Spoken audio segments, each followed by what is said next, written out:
হোজাই আমিৰুল, সাবিনা, আশৰাফুল, ইকবাল আৰু গুলজাৰে উজ্বলাইছে হোজাই জিলাৰ নাম।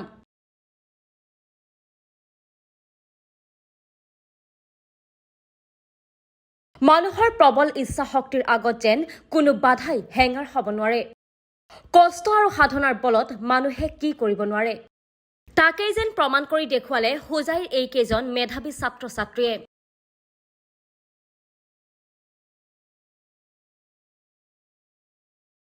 হোজাইৰ বহু ভিতৰুৱা অঞ্চলৰ পৰা কোনোৱে যদি ডাক্তৰ, কোনো আকৌ হৈছে ইঞ্জিনিয়াৰ, অধিবক্তা ইত্যাদি।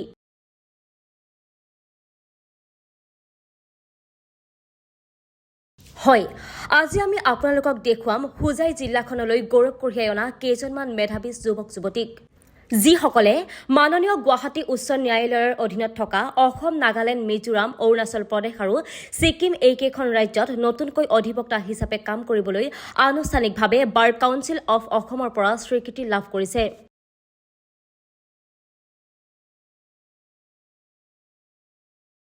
এয়া ক্ৰমে মুৰাঝাৰৰ চৌধুৰী বজাৰৰ পৰা অধিবক্তা আমিৰুল ইছলাম, নীলবাগানৰ পৰা অধিবক্তা সাবিনা ইয়াছমিন, ডবকাৰ পৰা অধিবক্তা আশৰাফুল আলম বৰভূঞা, যমুনামুখৰ পৰা অধিবক্তা আসিফ ইকবাল চৌধুৰী, বৰহাউৰ পৰা অধিবক্তা আলিম উদ্দিন, নখুটিৰ পৰা অধিবক্তা গুলজাৰ হুছেইন আৰু অধিবক্তা ইলিয়াছ হুছেইন।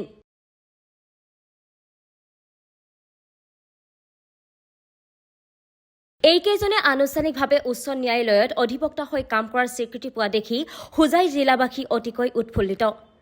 কাৰণ হোজাই জিলাৰ ভিতৰুৱা অঞ্চলসমূহৰ পৰা ওলাই আহি অধিবক্তা, ডাক্তৰ, ইঞ্জিনিয়াৰ আদিৰ দৰে সন্মানীয় পদত কাম কৰা দেখি হোজাই জিলাখন যেন শৈক্ষিক দিশত আগবাঢ়ি গৈ আছে তাৰ অনুমান কৰিব পাৰি।